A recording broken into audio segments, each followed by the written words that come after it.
policy and politics. With me, Tarun Nangia. What about Joe Biden's presidency? What are his policies towards Russia, India, and China, particularly India, and how it affects also India because his policies towards Russia and China, and what shape they are going to take in the coming future, given the constant tension that he has with China? But has he been harsh on China like Trump had been, or do we see a softer side from his side towards China, but a much tougher stance towards Russia? And how does India figure in all this? I have a good panel to discuss this today. I have Ambassador Ashok Shajanar, who joins me today on the show. I have Ambassador Jayan Dasgupta. I have Abhijit Iyer Mitra, Senior Fellow, Institute of Peace and Conflict Studies. Thank you all so much for finding time and joining us today on the show. Ambassador Shajanar, your opening comment. President Trump was very opposed, very confrontational with China. But then he was extremely unpredictable. He started in 2018 as far as imposing penal tariffs on China were concerned, starting with steel, aluminium, etc. And then after that, there was a trade war. He launched into imposing tariffs in 2019. By the beginning of 2020, he was really able to get a phase one deal with China. And I think if the coronavirus pandemic had not struck, there would have been much better, smoother relations between the United States, between Trump and China. But then as the pandemic struck and as Trump could see that his chances of winning the presidency in that sort of a scenario, his criticism and confrontational attitude with China increased. And of course, we saw that as a result, basically as a result of the pandemic, Trump lost in the election in November last year. As far as Biden is concerned, it was a question mark. It was not known as to what are the sort of policies that he's going to follow. But I think going forward, we have seen, whether you look at the first meeting between Tony Blinken and Jake Sullivan and the counterparts in Alaska, or the statements that have been coming out of the White House, I think he's going to take a tough stand on China, on all the issues that are of concern, whether it is Indo-Pacific or others. Initially, it was thought, is he going to give the same salience to Indo-Pacific?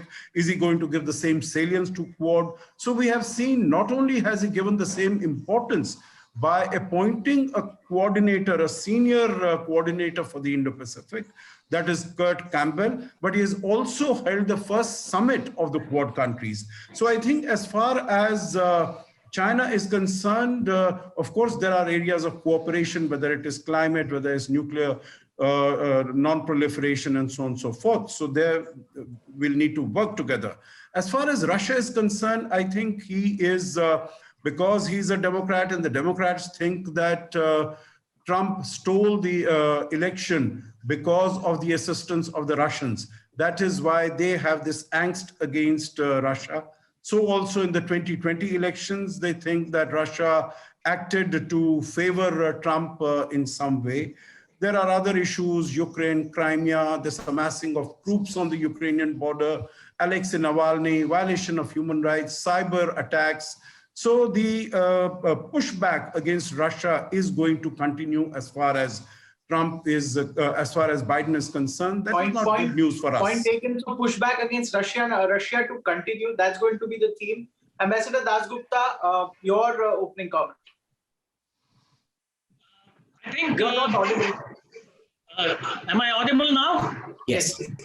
Yes. I think President Biden has taken many of his cues from the Obama administration as far as Russia is concerned. And I agree with Ambassador Shajanar. The attitude towards Russia has been shaped by many of the events in the past 10 years or so. The conflict in eastern Ukraine, in Donbass, where about 13,000 people have been killed. The annexation of Crimea in 2014, which took place during President Obama's time. Then the assassination attempt of Sergei Skripal and the jailing of Alexei Navalny. These have, of course, been headline events. But the attempt by, or the intelligence reports which have suggested that the Russians tried to interfere even in the 2020 elections of Biden, and they tried to denigrate Joe Biden. And the Russian state-controlled media has been lampooning Biden and harping constantly on his advanced age of 78. President Putin is 68. So that has been, I think, a sore point on a personal level. But on the positive side, you can see that the Strategic Arms Reduction Treaty, for which I think President Putin had put in a request in 2019 in Trump's time, and he had expected only a one-year extension. And President Biden has given him a 5-year extension, all the way to 2026. So there are areas in which there is, I think, cooperation. But what has soured the relations in the past 2 months is the 17th March interview which President Biden gave to ABC in the US, where he was asked a direct question by George Stephanopoulos, and he said that yes, he thinks President Putin is a killer. So that, President Putin came back very strongly the very next day, and he said that only somebody who knows what a killer is, or words to that effect, will know how to designate somebody else as a killer. Words to that effect. So there has been a souring of the relations between the two. President Putin has kept the door open. He has said that President Biden had initiated talks on the telephone, and he welcomed the idea of having further talks with President Biden. But he said it has to be an open discussion and a live discussion. And he probably meant that it would take the shape of a kind of an electoral presidential debate kind of a thing, which I don't think will be possible because when two presidents speak, they don't speak in the open and address each other with an eye or an air towards the gallery or the rest of the world which is listening in. So that is where the matters stand. As far as China is concerned, I was looking at the news just now, and I saw that out of the 9 companies which had been banned for investments in the US, the restrictions have been lifted from Xiaomi, the mobile giant. So I think there is a kind of a thaw in the relationship, in the sense that the extreme hardline and unilateral actions of President Trump will probably not take place in President Biden's time. 2 other things I wanted to mention in the context of China. Lloyd Jenkins, I think the defense secretary, he refrained from mentioning open US support for Taiwan. And he said that the cross-straits issue needs to be resolved through dialogue. I think the US is refraining from taking, and the other point which he made, which the US administration has made, is that restoration of an international rules-based order. So I think President Biden will take a slightly different tack from President Trump. There will be no more unilateral actions as far as I can see. And the attempt would be to corner China in the international fora by using coalitions increasingly and putting the pressure on China to agree to play by the rules. The takeaway is coalition will be used to get back at China. Abhijit Iyer, Mitra, your opening comment. For the most of 2013, 2014, 2015, if you look at these European think tanks, they used to talk about the effects of corruption on politics. And most of it had to do with Berlusconi's trade deals with Russia. The one thing that nobody ever used to talk about was Chinese trade deals with trade magnates who then have significant political influence. You'll also find that Americans tell you that they have no points of contact with the Russians, whereas they have several points of contact with the Chinese through which they can manage the relationship, quote unquote. Now, the problem with this is you don't know what is a compromised channel and what is not a compromised channel. So for a very long time, what we've been seeing is that America seems hell-bent on ruining its relationship with Russia. And the basis of its relationship with Russia seems to be Russia has no business having geopolitical interests. Geopolitical interests are strictly a Western monopoly. Now, if that is going to be a negotiating position, it isn't going to go very far. The second trend that you've seen has been with regards to China, where you have all these moves that are praised as being anti-China, which never actually were. So if you remember when Obama started off the so-called China pivot, it wasn't actually taking your forces closer to China. It was actually moving them from about 400 to 600 kilometers off the Chinese coast to about 1,200 kilometers away. It was actually a withdrawal. And then you look at the American position on the Diaoyu and Senkaku Islands, the Japanese felt completely let down by it. So, you know, there's been a systematic move where America creates this sort of tactical threat. They keep talking about the Russian tactical threat. And you have all these pretend motions and pretend coalitions against the strategic threat, which is China. But when you actually examine the micro detail of it, it isn't much. So take the latest summit that happened of the so-called Quad. It's been reduced to a climate change summit, which it was never meant to be. Because remember, climate change is one of those subjects where we already have different dialogues, discussions, and interdependencies. This was always meant to be a military-focused engagement. You never state who it was against, but we all know who it was against. So, you know, I think what you're looking at is a systematic compromise of American business interests, which China is in a unique position to do, and Russia never was. Russia never had the money to do. Ambassador Sajjana, America has a view whether India shouldn't buy the S-400.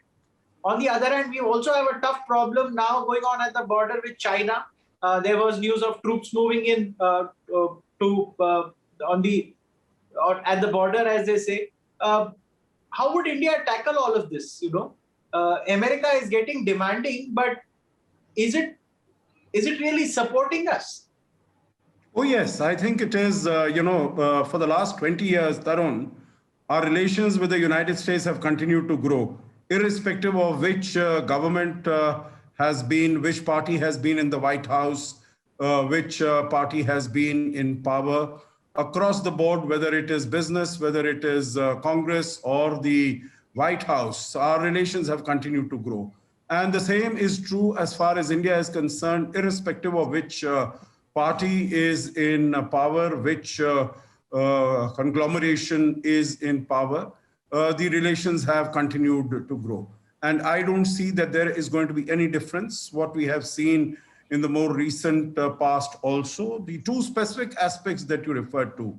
S-400, India has stated very clearly that India will purchase the S-400. Money, part of the money has already been transferred. We should be able to get these weapon system by the end of the year. There is a waiver in the provisions as far as the US legislation is concerned.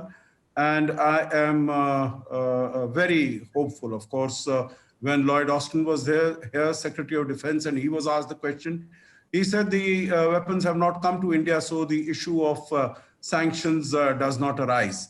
But I am quite certain that when the time arrives, the United States will see what is it in its own interest, and the appropriate waiver will be provided. The second point that you made about the border aggression from China, I think whatever the United States could do to help India in terms of providing intelligence, in terms of providing all the remote sensing images, etc. I think it did all that. And just let me also comment at the same time to the results of the Quad summit that took place on 12th March. if you put it up as a security grouping, then you will not be able to muster support from any of the other countries, particularly countries in the region. And it is not the intention of the Quad that they should go out with all guns blazing, saying that, we are against China and expect other countries to join. We want other countries to join. That is why, and it was not only climate change, it was vaccine, it was emerging technologies. These are issues. It was, and if you remember, when the meeting took place of the foreign ministers, then there were 10 issues. It was construction of, creating of infrastructure, having sustainable infrastructure. And this is a way where you can engage other countries like Vietnam, like Philippines, like Indonesia, like out of the region, United Kingdom, France, and all the others. So I think it has to be a much broader agenda if you want to engage others. If you say it's going to be, because we must realize that if you put it up as a security framework, no country is willing to take sides, because they know that their economic interests are linked with China, their security interests are linked with the United States, but they would not like to take a side. Here, if you are able to provide an alternative to what China is doing, I think you have a reason to. Point well taken. I'm going across to Ambassador Dasgupta. Ambassador Dasgupta, India earns a lot of trade surplus in its trade with the United States of America. India also benefited a lot because billions of Indians have found work, business, employment there. So there is a lot of people-to-people exchange. The Indian diaspora is one of the strongest in the United States of America. Do you think that inevitably, despite whatever is happening on the China-Russia front, these countries will come closer in the next 4 or 5 years?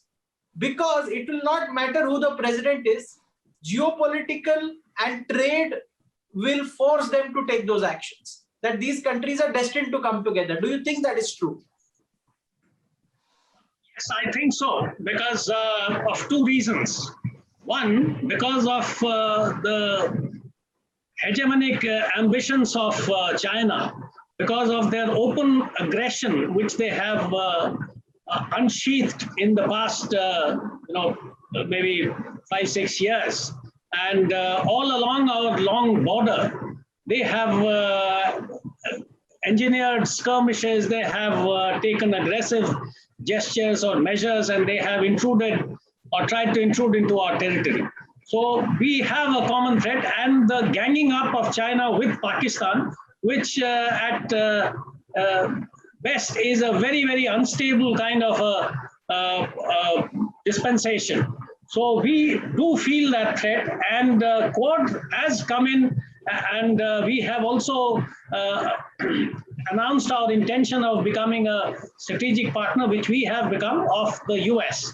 So on that score, the security interest, the regional domination intentions of China, how to thwart that, I think on that score, we will get closer to the US. That is one point. The second point, as you mentioned, is on trade. And of course, China is our largest trading partner at the moment. The European Union, 27 countries taken together, is the second largest. And third comes the US. So the US is indeed a very, very important partner. And there is a lot of potential there of not only increasing bilateral trade, but of having technology transfer, of having investments flow in from the US, which has not been really up to potential. So there is tremendous scope for our improvement in our bilateral trade relations with the US. And the third factor is, of course, the diaspora, the Indian diaspora, which has been doing quite well in the US and has been getting or gaining political heft in the past decade or so. And if you look at the two parties, both the Democrats, which probably have a larger share of Indian support, but the Republicans also have a large number of Indians who are quite influential backing them and also taking part in the electoral process. Ambassador Nikki Haley, for instance, Bobby Jindal. There are a host of names who were there holding office on behalf of the Republican Party. So I think the influence of the Indian diaspora in shaping India's, the US policy towards India will also be quite important, quite significant. Point very well taken. Point very well taken, Ambassador Dasgupta. Abhijit Iyer Mitra, same question to you. Plus, what I want to ask: a lot of middle class India, a lot of people who've been in government service or otherwise, a lot of bureaucrats. You can see that a lot of upwardly mobile Indians have found their kids going to United States to study, to earn a living, to do business. And it's phenomenal, the kind of people that go from our country to there. I'm not saying it's reverse. A lot of American companies find business opportunity here, but Americans don't migrate here. India, a lot of India goes there. Do you think that also should be factored in when you speak of relations with America? Look, the Indian diaspora was always pretty significant. The issue is, you can actually debate if they were actually significant in altering ties. Remember, we were both democracies. We had people-to-people contact during the Cold War as well. It didn't really change much. Even if you look at a large part of the diaspora today, they tend to veer towards this sort of woke, Ilhan Omarish school of thought. You find that the most trenchant criticism of India actually comes from Indians in America. So I don't know how much of a force multiplier we can actually count them to be. Because remember, there was the most severe criticism of the USSR used to come from immigrant Russian Jews who had immigrated to America and become Americans. The most harsh criticism of China and the most informed criticism of China comes from the Chinese emigre community in America. So, we need to be very careful when we talk about the diaspora. Remember, the diaspora left here because of a lack of opportunity. It's effectively a brain drain which nobody talks about, and it's so institutionalized in our mindset that we've actually decided that brain drain is a foreign policy goal that we need to keep raising with America in terms of H-1B visas. We train them, what little we have, we put into their education and training, and then we want to see to it that they go abroad. It doesn't matter if we get our returns on investments or whatever. So, it's a very complex issue. On the other hand, some of the Indian diaspora have indeed been very, very vocal about India. The issue is, are they ever able to really act together in a concerted way? Because remember, Indians tend to congregate in highly educated urban areas. They don't tend to be on the in the red belt. They tend to be in the blue belt, where their numbers are next to irrelevant, just like you saw in Britain. But in the last election in Britain, we saw something very interesting, that where Labour had pushed the Indian community so far that their numbers were irrelevant, but their financials, their funding abilities were very, very significant. And they played quite a significant role in, denying funding to Labour and seeing to it that the Tories won.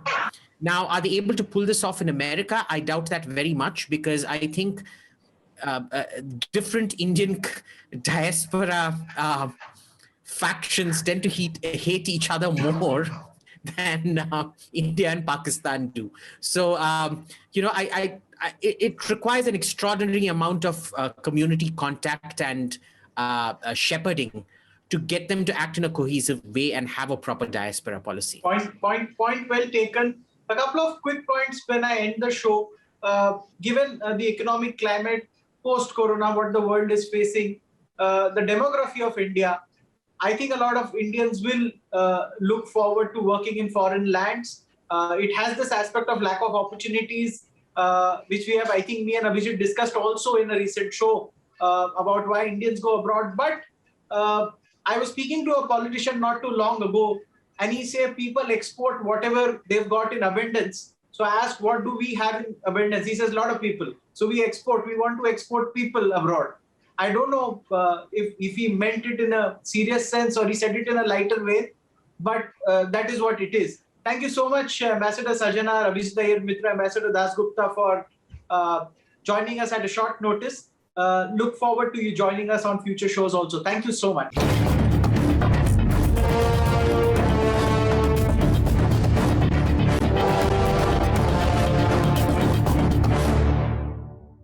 For more such videos, subscribe to the NewsX YouTube channel, hit the bell icon.